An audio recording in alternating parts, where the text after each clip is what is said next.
또 이게 사실은 어쩌면 우리 이전에는 설날을 얼마나 기다렸어요. 또 추석을 얼마나 기다렸어요. 세뱃돈도 필요하지만 가족들이 모이니까 오래간만에 보고 싶은 많은 흩어졌던 친척들이 모이는 즐거운 시간이지만 요새 이 명절 스트레스가 많아요.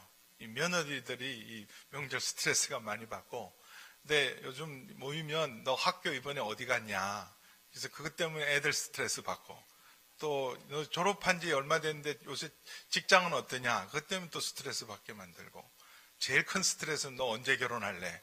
그게 제일 큰 스트레스입니다. 결혼하지 않는 우리 청년들이 연말이나 이런 명절 때 굉장히 부담스러워합니다.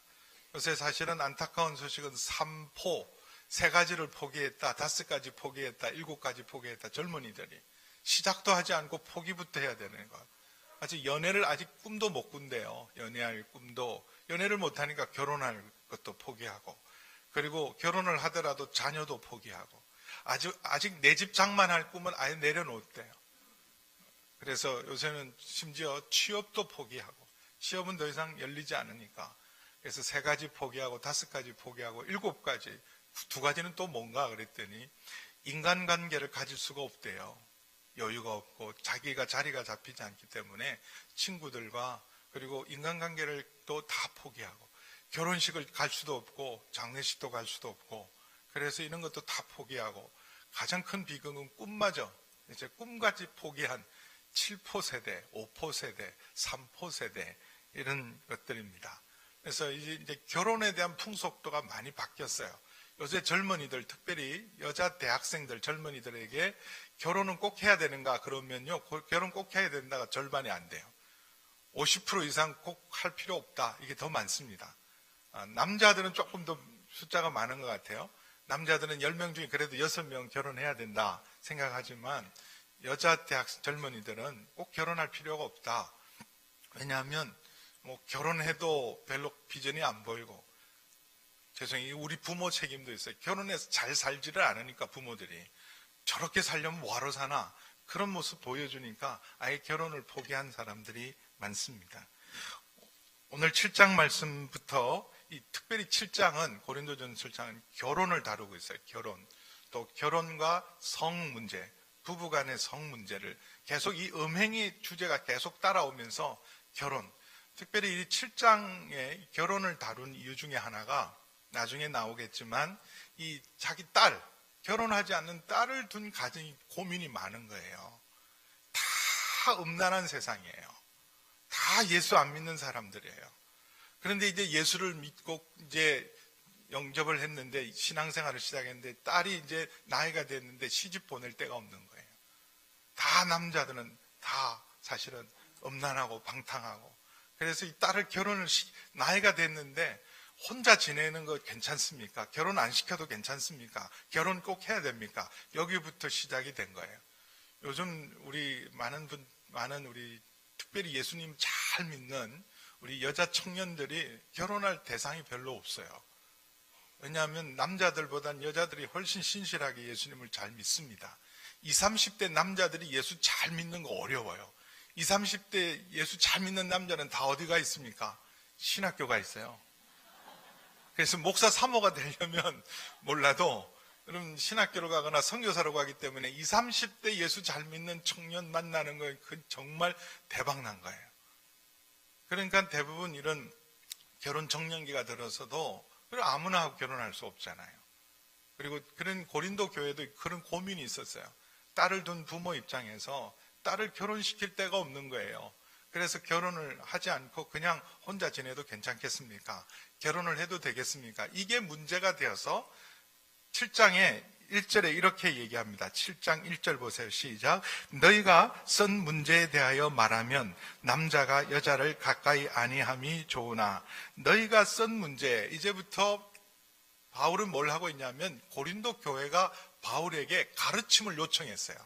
6장까지는 고린도 교회하고 있는 문제점을 바울이 그걸 지적하고 거기에 대해서 올바른 영적 지도를 했다면, 이제부터는 고린도 교인이 바울 선생님하고 같이 있을 때는 우리가 미처 이런 문제에 대해서 배우지 못하고 준비가 되지 않았는데 교회에 이런 문제가 생겼는데 이걸 어떻게 하면 좋겠습니까?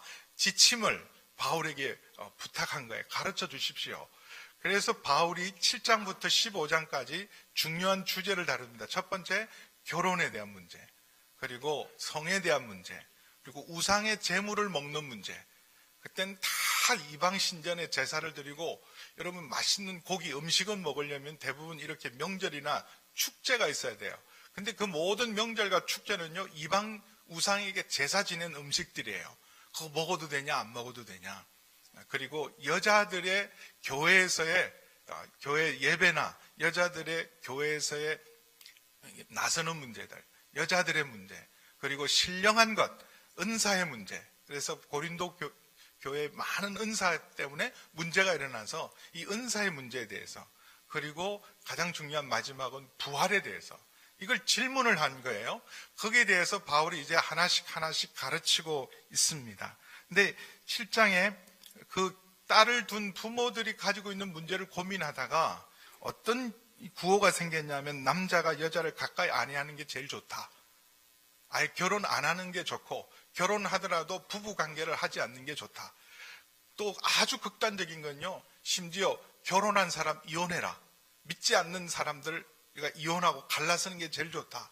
이게 왜 이런 얘기가 나왔냐 하면, 워낙 음란한 도시였어요.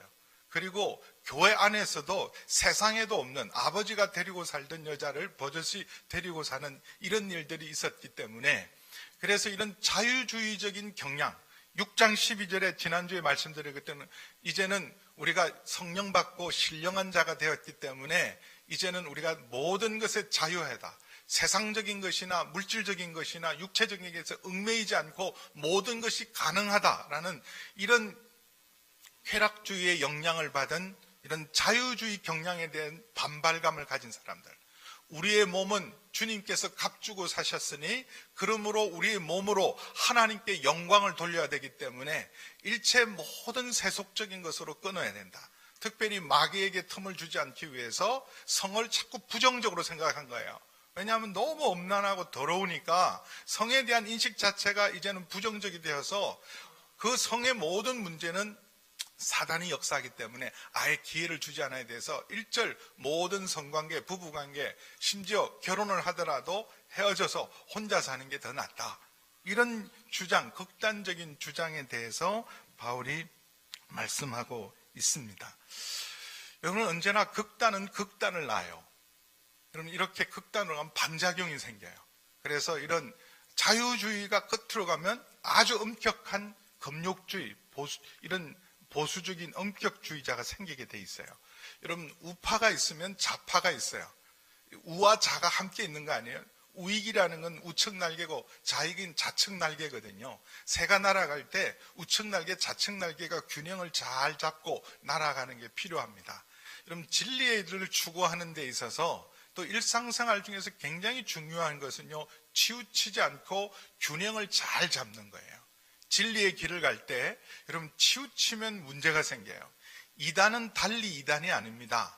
전혀 우리와 다른 믿음, 다른 교리를 주장하는 것은 쉬워요. 그건 누가 봐도 아니까. 예수님을 부정하거나 성경을 부정하거나 하나님을 부정하거나, 여러분, 이런 걸 부정하면 이건 쉽잖아요. 근데 뭐가 잘못됐지? 아주 옳은 소리만 하는데 왜 이단이라 그럴까 할 때, 이런 극단으로 가면 그게 이단이 되는 거예요. 구원이 중요하지만 구원파가 되면 이단이 되는 거예요. 재림이 중요하지만 재림파가 되면 신천지처럼 그것만 강조해서 왜곡을 시키면 그게 다 이단이 되는 거예요. 여러분, 성령님이 중요하지만 성령파가 되면 문제가 생기는 거예요. 여러분, 말씀이 얼마나 중요하십니까? 근데 여러분, 지나치게 말씀파가 또 있어요. 오직 말씀파. 성경도요, 다른 성경은 절대 쓰면 안 돼요. 오직 킹 제임스 번역. 1500년, 지금부터 500년 전에 만들어진 그 성경만 봐야 돼요. 다른 성경 보는 건 전부 이단이라고 말하는 말씀 보존학회. 이런 데도 있어요, 여러분. 그러니까, 그래서 그냥 보통 사람들이 보면 뭐가 잘못됐지. 여러분, 진리의 길을 걸을 때 하나만 알면 큰일 나요. 저 사람 하나만 알고 둘은 모르네. 하나만 알면 큰일 나요. 그래서 제일 무서운 사람이 어떤 주제에 대해서 책 한 권 읽어온 사람이에요. 무서워요. 책 한 권이거든요. 그게 전부인 줄 알고. 그게 전부인 줄 알고 그걸 주장하면, 그래서 저 사람 인생 살아보고 좀 알면 저거 하나만 알고 둘은 모르네. 하나를 지나치게 강조하면 문제가 생기는 거예요. 우리가 저 이단 아닌데 왜 이단이라 그런 것 중에 하나가 다락방 운동이에요. 유광수 목사가 시작한 다락방 운동은 전도 운동입니다. 전도가 얼마나 중요해요. 왜 저 이단이라 그러지? 또 전도야말로 영적 전쟁 아닙니까? 강한 자를 결박해야, 예수님 그랬어요. 그냥 사람들이 예수 안 믿는 게 아니다. 왜 불신 가운데 있냐면 저들을 장악하고 있는 영적인 세력, 사단의 권세가 있기 때문에 예수님도 강한 자를 결박해야 복음이 들어가고 구원의 역사가 있기 때문에 영적 전쟁이다. 그래서 다락방은요, 전도를 강조하는데 영적 전쟁을 강조하는 거예요. 영적 전쟁을 하고 강한 자를 결박하여 예수님. 그래서 관계 전도 이런 걸 인정을 안 합니다. 무조건 귀신 쫓아내고 강한 자 결박하고 그리고 담대하게 복음을 전하고 거기까지는 좋아요. 근데 문제는 뭐냐면 교회 안에서 여러분 친교 활동 마귀가 하는 짓이에요. 어디 친교를 해? 지금 전도 한 영혼이라도 살려야지. 무슨 야외 예배 가는 것들 전부 마귀 짓이에요. 야외 예배를 가고 친교 활동을 하고 이런 거 전부 한가한 짓이라고요. 그럼 굉장히 세 보이잖아요. 오, 예수 잘 믿는구나. 가짜입니다. 균형을 잃어버리면 안 돼요. 극단으로 치우치면 안 됩니다. 전도가 중요하지만 여러분 전도를 그렇게 극단적인 한 가지 방법은 이것만 최고고 절대화하고 다른 모든 것들을 잘못됐다고 하는 게 이게 이단의 문제예요. 결혼을 하는 사람도 있고 안 하는 사람도 있는데 다 결혼해야 된다는 것도 문제고 결혼 안 해야 되는 다 결혼하면 안 된다. 이런 시대에 어떻게 결혼하냐. 그렇게 극단으로 간 것이 다 문제가 된 거예요. 그래서 사실은 우리나라도 지금 이 정치에 이런 심각한 양극화 현상이 생긴 거 아니에요? 지금 이제 경제적으로도 양극화가 생겼어요. 전 세계 인구의 25억 돈을 다 모아도요, 6사람, 전 세계 가장 잘 사는 6사람 가진 돈보다 못해요. 말이 됩니까? 빌 게이츠나 이런 사람, 몇 사람이 가진 돈이요, 전 세계 25억 인구의 돈을 다 합친 것보다 6사람이 더 많이 가지고 있어요. 이게 신자유주의의 문제예요. 너무 지나친 양극화가 일어난 거죠. 그래서 우리나라 지금 좌파가, 우리는 보수도요, 꼴통 보수가 있고, 보수도 아주 극좌파가 있는 거예요. 좌우가 있어야 돼요. 그게 균형을 잘 잡아서 가는 게, 특별히 우리는 남북한이 대치하는 상황이고, 어쩌면 하나님이 제3의 길을 주어서 세계의 새로운 이런 패러다임을 만들 수 있는 하나님이 그런 역사를 경험하고 있다고 저는 믿습니다.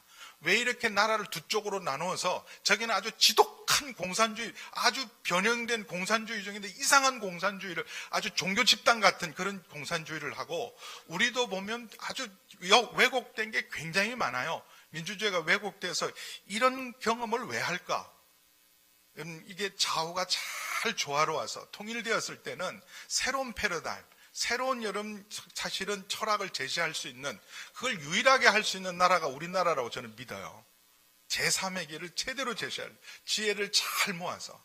근데 지금 명절에 조카들이 세배를 하러 와서 너는 다음 선거가 누가 됐으면 좋겠냐 그랬더니, 지금 이 전문의 과정을 밟고 있는 제 조카가 있는데 자기는 이재명 찍으려고 그랬대요. 성남시장. 그래서 그래, 그러냐 그랬더니, 근데 다시 더 연구해 보니까 그 사람은 아닌 것 같아요. 이게 왜 그분이 떴냐? 성남시장이 지금 뜨고 있잖아요. 이유는요, 너무 보수가 무능하고 타락해서 그래요. 그럼 그런 극단적인 좌파를 누가 키웠느냐? 북한이 키운 게 아니에요. 누가 키웠냐? 지금 잘못되고 정말 기득권과 타락하고 부패하고 무능한 보수가 키워낸 거예요. 거기에 대한 반발이죠. 여러분, 보수는 중요한 가치예요. 진보도 중요한 가치입니다. 역사는 발전되어야 돼요. 역사는 자꾸 여러분 하나님 나라를 향해 발전되어 가야 돼요. 근데 그러나 무조건 그냥 변하는 게 중요한 게 아니라 지켜야 될 걸 지켜야 되잖아요. 우리가 지켜야 될 가치가 있어요. 민주주의의 가치를 지켜야 되고, 여러분 정말 자유주의의 자유, 우리가 가지고 있는 이 자유를 지켜내야 돼요. 평등도 중요하지만 자유를 지켜내야 돼요. 그리고 무엇보다도 공화주의의 가치, 그리고 여러분 국가 안보라는 게 얼마나 중요합니까? 이거 지켜내야 돼요. 지켜내면서 역사를 점점 더 여러분 정말 진보하는 길로 가서, 그래서 보수와 진보가 함께 균형을 잡혀서 잘 가야 되는데, 너무 극단적으로 보수파가 이게 분탕질을 해놓으니까 좌파가 저절로 뜬 거예요.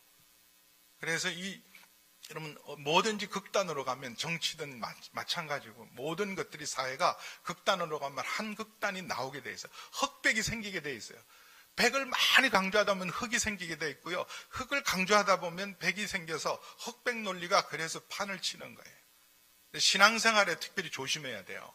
이것만 전부다, 이것만 옳다, 그렇게 극단으로 가면 여러분 정말 하나님의 영광을 위한 것이 아니라 걸림돌이 될 때가 얼마나 많은지 모릅니다. 그래서 이 자유파에 대해서 엄격한 이런 금욕주의적인 풍조가 교회 안에 있는 거예요. 다수는 아니지만. 그래서 남자가 여자를 가까이 하지 않는 게 좋지 않냐, 그 질문에 대해서 바울은 일단 동의를 해요. 왜냐하면 1절을 잘 보시면 남자가 여자를 가까이 아니함이 좋으나 그래 했어요. 첫 번째 1등이 뭐냐, 독신으로 지내라, 결혼하지 않는 게 제일 낫겠다. 두 번째가 2등이 뭐냐, 만약에 그렇게 독신으로 해서 자기를 지킬 수 없다면, 절제할 수 없고 음행을 피할 수 없다면 그때는 결혼하라, 이런 느낌이 들어. 2절을 읽어보면 보세요. 음행을 피하기 위하여 남자마다 자기 아내를 두고 여자마다 자기 남편을 두라. 청년들에게, 여러분 자녀들에게 결혼을 꼭 해라, 결혼 왜 해야 되는데 음행을 피해야 될 거 아니냐, 그게 여러분 이유라면 애들이 돌죠. 아니 그것 때문에 결혼을 해요? 안 하지. 근데 마치 그렇게 보여요. 1등 결혼하지 마, 독신으로 지내라. 2등 뭐냐, 음행과 절제할 수 없으면 그때는 결혼해라. 겨우 고작 여러분 결혼의 이유가 음행을 피하기 위해서처럼 보일 수도 있어요. 이게 1절 2절의 말씀이 불편해요. 우리를 굉장히 왜냐하면 여러분 남자가 여자를 가까이 하지 않고 독신으로 혼자 지내는 게 더 좋다라고 말하는 것에도 반기를 들 수 있어요. 하나는 그렇게 말씀 안 하셨잖아요. 창세기 2장 18절에 독처하는 것이 좋지 못하다 그랬어요. 그럼 창세기 1장 2장이 하나님 보시기에 다 좋았어요. 근데 유일하게 하나님 보시기에 딱 좋지 않은 게 하나예요. 사람이 혼자 있는 것이 안 좋다, 독처하는 것이 좋지 않다 그랬어요. 그래서 하나님이 짝지어 주신 거예요. 하나님께서 이불을 만드시고 아담에게 데려오시고 그들을 축복하시고, 그래서 둘이 하나가 되어라, 그걸 보시고 심히 기뻐하셨던 하나님인데, 여러분 이게 도대체 독신이 더 좋다는 것, 그리고 결혼이라는 게 얼마나 풍성합니까? 사실 바울 자신이요, 결혼이라는 것은 정말 아름답고 거룩하고 풍성한 은혜를 담보한, 그래서 정말 중요한 의미가 있다는 걸 에베소서에서, 골로새서에서 여러분 풍성하게 얘기해 주고 있어요. 결혼 주례할 때 쓰는 본문 중에 하나가 에베소서 5장 22절에서 31절 말씀 아니에요? 남편들아 아내 사랑하기를 그리스도께서 교회를 위하여 사랑한 것처럼 사랑하라. 아내들이여 남편 사랑하기를 교회가 남편을 향해서 주님을 위해서 죽기까지 순종한 것처럼 순종하라. 그렇게 해서 정말 그러면서 이 비밀이 크도다. 이 부부의 하나됨의 비밀은 교회와 그리스도의 연합의 비밀과 같기 때문에 결혼을 통해서 결혼 자체의 행복과 풍성한 의미뿐만 아니라 결혼을 통해서, 부부관계를 통해서 교회와 그리스도 안의 친밀감을 결혼하지 않는 사람은 경험할 수 없을 만큼 풍부한 의미가 있다는 걸 가르치고 있어요. 그건 누가 했냐? 바울이 가르친 거예요. 특별히 여러분 이런 결혼을 하지 말고 이런 음식을 가려 먹어라, 이렇게 가르치는 것은 디모데전서 4장 4장을 보세요. 디모데전서 4장 1절에서 3절을 보시면 이것도 바울이 한 말이에요. 디모데전서 4장 1절에서 3절 시작. 그러나 성령이 밝히 말씀하시기를 후일에 어떤 사람이 믿음에서 떠나 미혹하는 영과 귀신의 가르침을 따르리라 하셨으니 자기 양심의 화인을 맞아서 외식함으로 거짓말하는 자들이라. 혼인을 금하고 어떤 음식물은 먹지 말라고 할 터이나 음식물은 하나님이 지으신 바니 믿는 자들과 진리를 아는 자들이 감사함으로 받을 것이다. 이런 음식은 절대 먹으면 안 된다. 안식 교인들처럼. 그리고 혼인을 금하라. 혼인을 금하고 어떤 음식에 대해서 부정하다고 말하는 것은 4장 1절에 뭐라? 미혹하는 영과 이 사단의 가르침이에요. 사단의 가르침이다. 그렇게 강력하게 선포했어요. 혼자 지내라. 독신주의는 이 혼자 지내는 것이 더 좋다고 말하는 것은 미혹하는 영이다. 거짓된 것이다. 사단의 가르침이다. 그렇게 강조했던 바울이 왜 굳이 고린도전서에서는 이렇게 말을 하고 있는가? 여러분, 이게 만약에 성경을 우리가 고린도전서만 안다면 이 하나만 알고 둘은 모르는 거예요. 그래서 진리도요, 값이 있어요. 모든 성경의 진리의 값이 다 똑같지 않습니다. 더 중요한 가치가 있고 덜 중요한 가치가 있어서 여러분, 진리는요, 더 가장 중요한 가치로 나머지 가치를 분별하는 거예요. 여러분, 결혼에 대한 가장 중요한 것은 여러분, 하나님이 뭐라고 말씀하셨는가? 태초에 하나님 뭐라고 말씀하셨는가 제일 중요해요. 마찬가지죠. 여러분, 재림에 대해서, 구원에 대해서, 성령님에 대해서 누가 한 말이 중요하냐? 재림에 대해서 이만희가 한 말이 중요한 게 아니에요. 재림에 대해서 한 말은 요한이 한 말이 중요한 것도 아닙니다. 바울이 재림에 대해서 뭐라고 말했냐? 다니엘이 뭐라고 그랬냐? 스가랴가 뭐라고 했냐가 중요한 게 아니라 예수님이 뭐라고 했냐가 중요한 거예요. 예수님이 말씀을 먼저 전제를 하고 나머지가 해석되어야 돼요.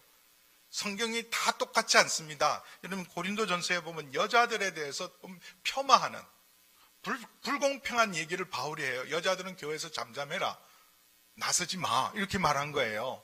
근데 이게 가장 우선되는 중요한 값이 아니에요. 이보다 더 중요한 남녀의 문제에 대해서는 갈라디아서에서 뭐라고 그랬냐면 그리스도 예수 안에서는 남자나 여자나 주인이나 종이나 유대인이나 이방인이나 다 하나라 그랬어요. 그게 더 중요한 가치입니다. 나머지는 그 가치에 대해서 해석을 해야 돼요. 그래서 이건 여러분 특별한 상황에 주신 임시법이에요. 특별법이에요. 고린도라는 특수한 상황 때문에 특별하게 적용할 진리를 하나를 준 거예요. 이걸 영원한 진리가 아니라 고린도 교회 같은, 그리고 어쩌면 지금 오늘날 우리 시대를 살아가는 우리에게 필요한 적용된 진리지 보편적인 영원한 진리는 아니라 특별한 상황 때문에. 왜요? 고린도라는 교회가 문화가 음란했어요. 부도덕한 곳이었어요. 부도덕하고 음란한 곳이었고, 그리고 무엇보다도 7장 26절을 보면 곧 임박한 환란이 올 것이다. 예수님도 결혼을 축복하시고 가난 혼인잔치에 물을 포도주로 만드시고 축복하신 예수님께서 여러분 환란난 마지막 때, 마지막 날은 누가 제일 고통스러웠냐면 아이 뵌 여인과 아기 가진 여인이 가장 큰 재앙이다. 생각해보세요. 피난을 가는데 혼자 여러분 피난하는 사람하고 자식을 손에 붙들고 배 여러분 임신해서 그렇게 여러분 피난을 간다고 생각해봐요. 그게 보통 문제예요. 그때는 오히려 아이 뵌 자가 재앙이다. 그렇게 말한 건 특별한 상황 때문에 그런 거예요. 여러분 태를 복 주시고 결혼을 복 주신 건 하나님이에요. 그게 가장 중요한 가치지만 여러분 특별한 상황이 오면 그걸 다시 적용해야 될 진리인데 고린도전서 7장은 바로 이런 고린도라는 특별한 상황 속에서 주신 말씀이고 이걸 적용할 때가 있어요. 모든 사회가 아니라 지금처럼 소돔과 고모라처럼 음란한 시대에는 이 말씀은 우리에게 새겨들어야 될 말씀입니다. 그런데 결론이 뭐냐 하면 지금 바울이 말하는 건 혼자 지내라, 독신이 더 좋다는 것은 6절에 보면 그러나 내가 이 말을 하면 허락이요 명령이 아니다라는 거예요. 권고하는 거예요. 가능하면 그렇게 하는 게 좋다. 그러나 이게 명령이 아니라는 거예요. 매는 게 아니에요. 여러분 이게 풀고 맨다, 매고 푼다 이랬잖아요. 땅에서 매면 하늘에서 매이고 땅에서 풀면 하늘에서 풀린다는 거예요. 맨 거는 절대로 풀면 안 돼요. 그건 절대적인 거예요. 매어놓은 건 요건 요렇게 하라. 이건 바꾸면 안 돼요. 맨 거는. 여러분 교회가 딱 매어놓은 게 있어요. 이거는 명령, 주의 명령이에요. 계시예요. 요거는 다 이렇게 1.1핵이라도 바꾸면 안 되는 건 맨다 그래요. 근데 풀어놓은 게 있어요. 풀어놓은 것은 그 안에 선택과 분별을 하라는 거예요.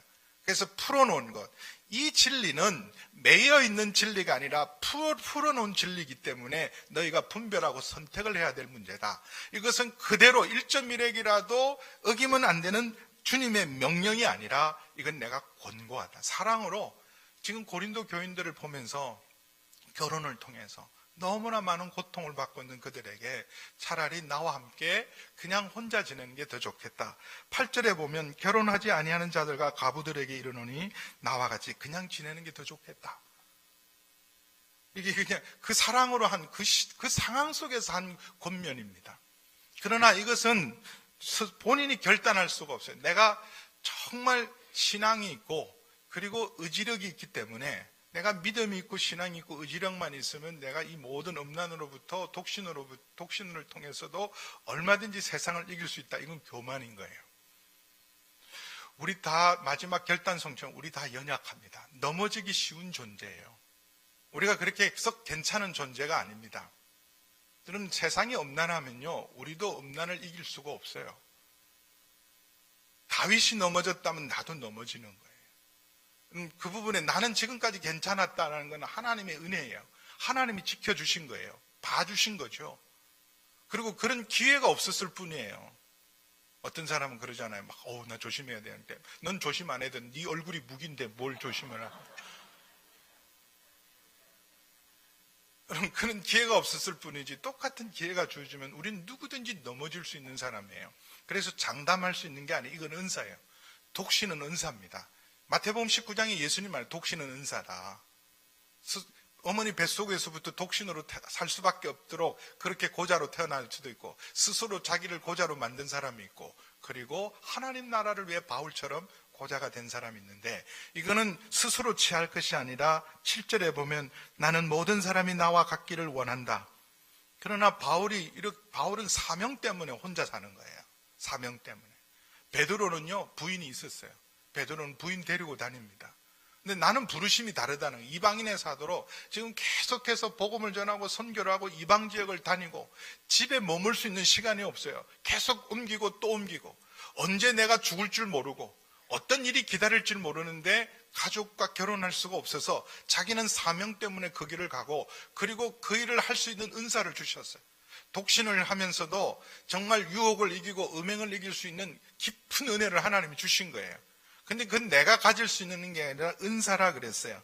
그러나 각각 하나님께 받은 자기의 은사가 있으니 결혼할 수 있는 사람은 결혼하고 결혼할 수 없거든 혼자 지내고 그런 은사대로 부르심대로 지내는 거지 이것은 명령이 아니라 권면이다. 사랑하기 때문에 권면하는 거다. 그리고 이 음란한 시대에 정말 음행으로부터 자기를 지키는 가장 중요한 것은 건강하고 정상적인 부부 관계를 유지하는 것이 음행을 피하고 음란한 세상으로부터 자기를 지키고 거룩과 순결을 지키는 가장 중요한 지침이 뭐냐면 하나님의 축복 속에서 두 사람이 온전히 연합하고 한 가정을 이루고 부부됨을 이루어가는 것이 악하고 음란한 시대를 이기는 길이라고 말씀하고 있습니다. 그래서 악하고 음란한 시대일수록 가정이 중요해요. 특별히 부부가 여러분 서로 사랑하고 깊이 결속되는 건 무엇보다도 중요합니다. 그럼 이런 결혼하지 않으면 그러면 정말 일절 모든 유혹과 시험과 음행으로부터 자유로운가? 안 그래요. 혼자 지내는 건 더 큰 유혹 속에 노출되어 있는 거예요. 그럼 결혼은 하지 않지만 여러분 동거하는 사람 굉장히 많아요. 동거하는 사람 굉장히 많아요. 일평생 함께 할 수 있는 책임은 없고 혼자 지내기는 싫고 책임은 지지 않고 혼자 지내기는 싫어서 그래서 동거하는 커플들이 굉장히 많아요. 젊은이들. 상상외로 많습니다. 그래서 여러분 특별히 남자들 능력 있는 쟤처럼 괜찮은 능력 있는 남자가 왜 결혼을 안 할까? 여러분 구속받기 싫어서 그런 거예요. 내가 왜 한 여자에서 매여 사냐? 나는 더 많은 자유를 누리고 마음껏 누리다가 그리고 나중에 되면 할 거래요. 여러분 결혼하지 않았기 때문에 내가 모든 음행으로부터 여러분 모든 정욕으로부터 나는 자유한 게 아니라 더 큰 유혹에 노출되어 있기 때문에 어떤 경우에는요 악하고 음란한 시대일수록 좋은 짝이 있으면 일찍 결혼하는 게 나아요. 그게 여러분 사실은 음란으로부터 지키는 일이에요.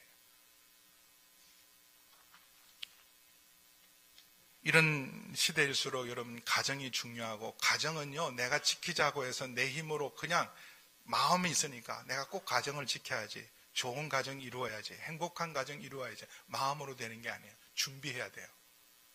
가정제도의 원리가 뭔지, 여러분 남편의 역할이 뭔지, 아내의 역할이 뭔지, 아버지 역할이 뭔지, 어머니 역할이 뭔지를 알고 시작해야 되잖아요. 여러분 중요한 일을 준비하지 않고 시작하는 건요, 이미 실패를 작정하고 시작한 거예요. 저 사람 내가 좋아하기 때문에, 사랑하기 때문에 행복하겠지. 그건 환상이에요. 준비해야 돼요. 그럼 준비 없이 가장 중요한 일을 선택하고 준비 없이 가장 중요한 일을 시작하는 일은 실패를 이미 작정하고 간 것이나 마찬가지입니다. 그래서 여러분 가정사역을 배워야 돼요. 가정훈련학교를 해야 합니다. 결혼한 사람도요, 다시 리본해야 돼요. 다시 새로워져야 돼요. 이제부터라도. 그럼 앞으로도 살아갈 날들이 많잖아요. 새로 훈련을 받으셔야 돼요. 가정사역을 하면서. 그래서 저희 교회가 지금 가정사역 이제 4기째를 할 겁니다. 1기, 2기, 3기를 했어요. 한 45가정, 40가정 지금 배출을 했습니다. 적어도 우리 방주교회 모든 성도님들 가정은 행복하다. 하나님의 가정을 이루기를. 또 혼자 된 분을 위해서도 필요해요. 혼자 된 분이 거룩하고 안나처럼, 시몬처럼 거룩하고 경건하게 주와 동행하는 길도 가르쳐야 되고, 이미 부부를 이루고 결혼한 가정에 대해서 하나님의 가정을 이룰 수 있도록 훈련하는 게 필요해요. 그리고 부부 이런 목장이 필요합니다. 지금 다 혼자 지금 따로따로 남자, 여자 따로 하잖아요. 부부가 함께 모일 목장이 정말 필요해요. 그래서 이 가정사역을 통해서 부부 목장을 지금 만들어 갈 거예요. 혼자는 넘어져요. 둘은 여러분 서로 세우지만 삼겹줄은 끊어지지 않습니다. 그래서 혼자가 아니라 여러분 이런 부부 목장이 모여서 서로를 지켜주고 서로를 세워주고, 이런 정말 가정이 깨어지고 이런 엄난한 세상 가운데 경건한 구원의 방주가 가정으로부터 시작돼야 돼요. 여러분 가정이 무너지면 거룩한 교회도 여러분 없는 거예요. 가정이 무너지면 순결한 성도도 없는 거예요. 그래서 가정을 세우는 일이 중요합니다. 여러분 성에 대한 것도 가르쳐야 돼요. 성을. 지금 교회에서 주일날 설교할 때 불편하시죠? 아, 목사님 지금 설날에 왜 저런 본문을, 저도 원치 않았어요. 근데 따라가다 보니까 이거예요. 그냥 순서대로 하다 보니까 지금 이 말씀이 온 거죠. 근데 이 성에 대해서 바울이 가르치잖아요. 오늘 말씀을 가르쳐요. 부부의 성에 대해서 가르칩니다. 그래서 소중한 거예요. 하나님이 주신 거룩하고 소중한 성은 하나님의 선물입니다. 여러분 성을 통해서 여러분 부부를 온전히 연합하게 만드는 거예요. 하나 되게 하고, 그리고 그 결속을 통해 사랑의 연합으로 통해서 자녀들을 출산하는 생명의 통로요, 그리고 하나님의 창조의 역사에 참여하는 거룩함으로 주신 거예요. 여러분 아담과 하와가 하나님이 서로 하나가 되라, 한 몸이 되라, 한 몸 된 모습을 보고 하나님 보시기에 좋았더라 그랬어요. 그래서 배워야 돼요. 성도 여러분 야매로 배우시면 안 돼. 제가 단어를 잘못 선택했는데요. 근데 하다 보니까 이 단어가 좋더라고. 야매. 정식으로 제대로 배우지 않고 어디서 아직 배우기는 배웠는데 여러분 제대로 배운 게 아니에요. 특별히 여러분 세상에서 성을 가르치고 팝니다. 성을 권유해요. 음란을 권유합니다. 상품이 됐어요.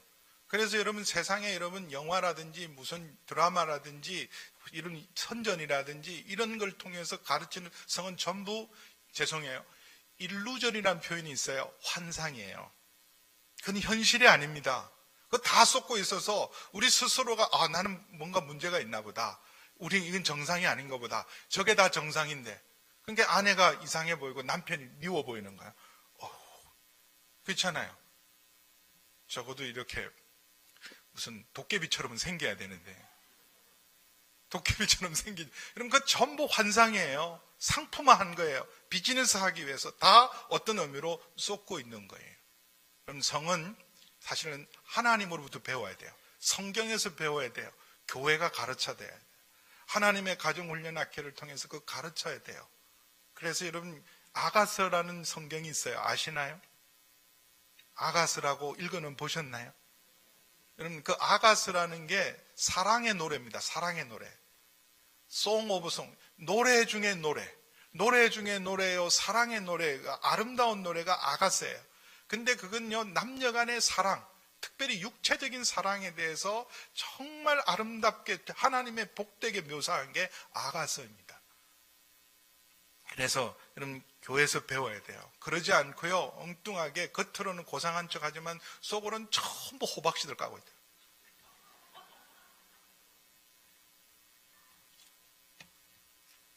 바울이 부부관계, 부부의 성에 대해서 3절, 4절에 아주 중요한 기초 지침을 줍니다. 3절, 4절 함께 읽겠습니다. 시작. 남편은 그 아내에 대한 의무를 다하고 아내도 그 남편에게 그렇게 할지라. 아내는 자기 몸을 주장하지 못하고 오직 그 남편이 하며 남편도 그와 같이 자기 몸을 주장하지 못하고 오직 그 아내가 한다. 그럼 부부는 일심동체해야 되는 거예요. 부부는 온전히 하나 되어야 된다. 결혼의 목적이 뭐냐? 주례할 때 제가 얘기하는 하나됨이 목적이에요. 그럼 전혀 다른 남남이 만났어요. 정말 달라요.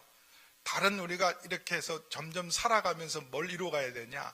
하나됨을 이루어가요. 성격이 다르지만요, 부부가 서로 만나서 그 다른 성격이 깎이고 다듬어져서 이제 온전한 인격으로 서로를 온전하고, 성품도 여러분 다듬어져야 돼요.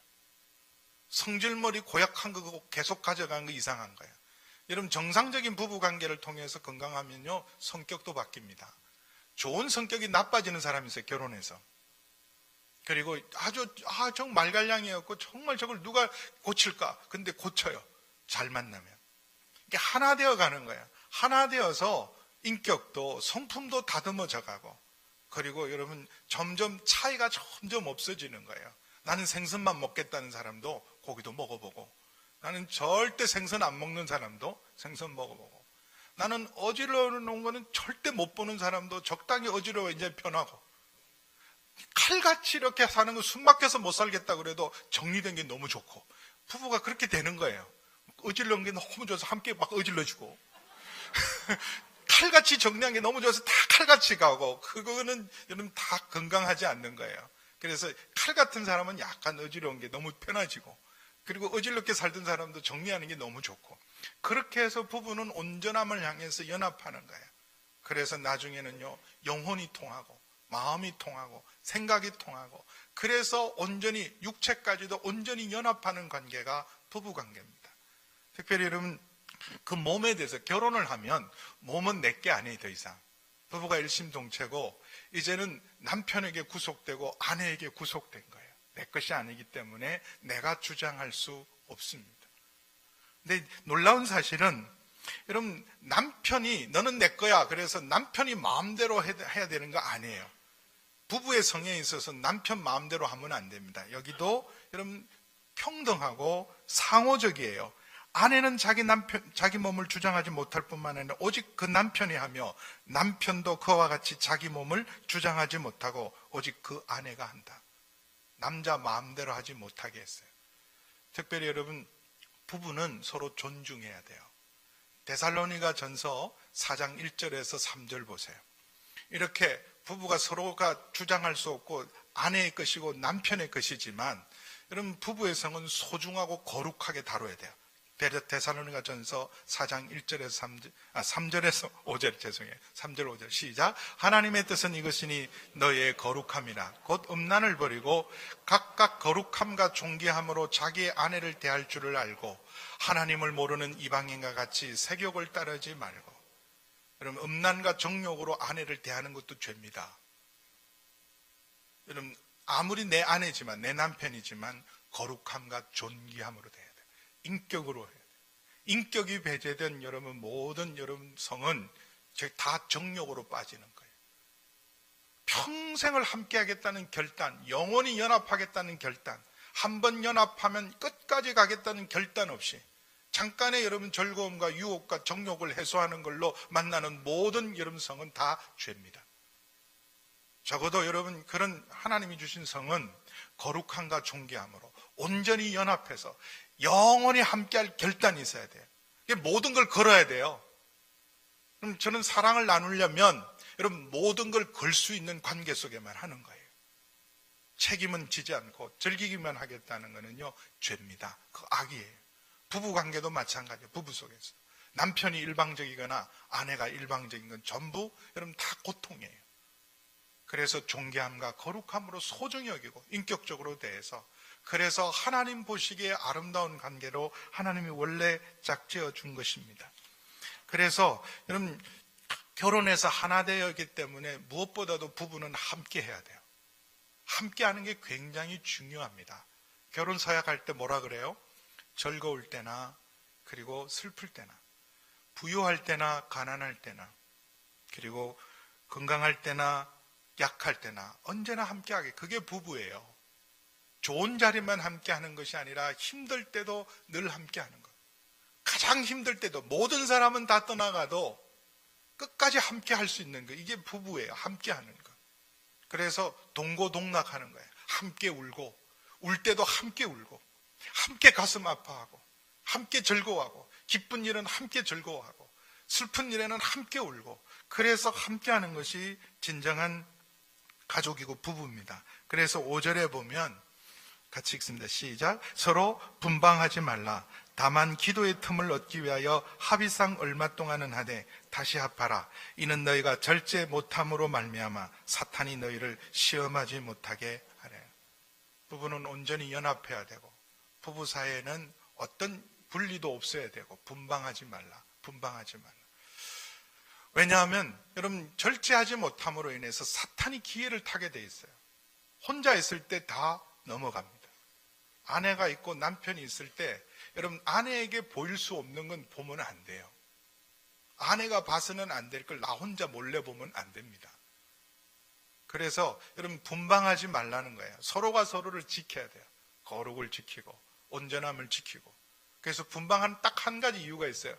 뭐 하려고? 기도할 틈을 얻기 위해서. 기도를 위해서, 하나님과 만나는 시간을 때문에, 하나님과 만나는 시간 때문에 분방할 수 있는 유일한 이유가 딱 하나잖아요. 분방하지 말라. 근데 그것도 여러분 일방적으로 하면 돼요. 나 오늘부터 철회할 테니까 당신 알아서 해. 그렇게 선포하시면 안 돼요. 그래서 맨날 짐 싸들고 교회 오시는 분들 남편 두고 돌아가세요. 집에 가셔요. 기도 남편 출근시켜 놓고, 그리고 남편한테 허락받고, 그리고 합의하고 얼마 동안 기간을 정하셔야 돼요. 오랜 기간 동안 하면 안 됩니다. 사실은 이 남자들의 고민 중에 하나, 제가 전에 두 분, 제 친한 분이니까 저한테 찾아와서 다 50대였어요. 40대 후반, 50대 이런 초반 이런 때 찾아와서 고민을 해요. 한 분은 일찍 딸이 결혼하는 바람에 할아버지가 된 분이에요. 어린 손녀를 두고 있어요. 근데 이제 뭘 고민하냐면 부인이 잠자리를 같이 안 한다는 거예요. 자기를 자꾸 쫓아낸다는 거예요. 거절한다는 거예요. 부부관계를 거절해서 상처가 많았어요. 근데 첫 번째 케이스는요, 치과 의사예요. 치과 의사 근데 왜 그랬냐 그랬더니 가만 들어보니까 부인이 돈 안 준다고 복수한 거예요. 돈을 충분히 안 준다는 거죠. 차도 바꿔야 되고, 친정 아버지한테 돈도 좀 드려야 되는데, 아니 이 인간이 돈을 벌어서 자기한테 안 주니까, 그래서 복수로, 그래서 그것도 하루 이틀, 한 달, 두 달이 아니에요. 무려 2년째. 그래서 자기는 그걸 재질 수 없지 않냐 이거. 그래서 자기는 아직도 그런 욕구가 있는데 재질 수 없어서 죽라고 3시간, 4시간 운동을 해야 된대요. 너무 힘들대요. 그리고 또 한 분은 할아버지 된 어린 손녀를 둔 와가지고, 근데 부인이 부부관계 괜찮아요. 좋은데도 그걸 거절한대요. 귀찮다고 그러고, 힘들다 그러고, 피곤하다고 그러고, 그리고 주책이다고. 난 아직도 건강한데, 목사님 내가 어디 가서 지금 죄를 질 수는 없지 않습니까? 그래서 제가 이제 다 부인들하고도 친하기 때문에, 근데 한 분은 설득이 안 되더라고요. 남편한테 너무 상처가 많아요. 너무 깊은 상처. 그게 아니에요, 목사님. 이렇게 이제 시작해갖고. 이 얘기는 양쪽으로 다 들어봐야 돼. 한쪽은, 이게 그냥 단순한 복수가 아닌데, 한쪽은 제가 그래서 그러지 마시라고. 남편을 힘들더라도 따뜻하게 맞아드리고, 그렇게 하라고 말씀을 드렸습니다. 근데 이제 그 당시는요, 대부분 30대, 40대로 끝이에요. 평균 수명이 40대예요. 이렇게 막 30년, 40년 부부가 해로하는 경우가 거의 없어요. 나이가 들어가면 달라져야 돼요. 부부관계 패턴도 달라져야죠. 늘 젊었을 때처럼 그런 관계가 이룰 수도 없잖아요. 그래서 여러분 나중에 그냥 손만 잡아도 따뜻하게 여러분 정말 등떠 이렇게 포옹만 하고 꼭 안아주고, 그리고 서로 숨 잘 쉬고 있는가 손잡고 확인도 하고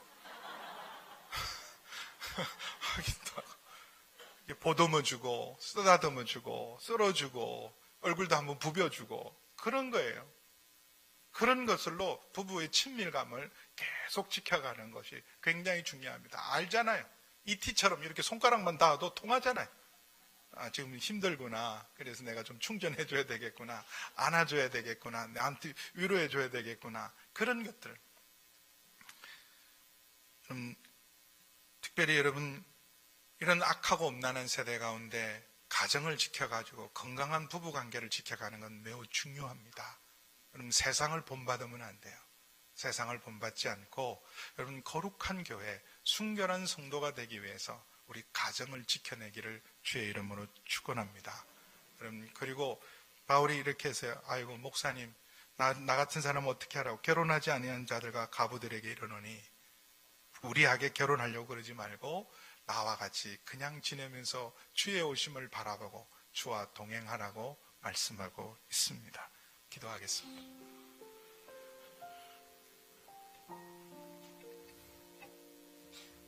아버지 하나님, 악하고 엄란한 세대 가운데 저희 가정을 지켜주시기를 소원합니다. 경건한 가정 되기를 원합니다. 임마누엘의 가정 되기를 원합니다. 아버지 하나님, 모든 유혹과 시험으로부터 서로가 서로를 지키게 도와주시고, 아버지 하나님, 무엇보다도 우리 자녀들을 아버지 하나님 축복하여 주시고 악한 세대로부터 순결한 자녀로 지켜주시기를 원합니다.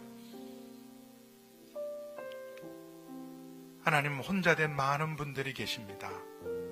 주님, 시몬과 안나처럼 주의 위로를 기다리며 주님을 남편 삼고 주님과 함께 동행하며 늘 성전에서 기도하고 주와 함께하는 복된 은혜를 허락하여 주시옵소서. 예수님의 이름으로 기도하옵나이다.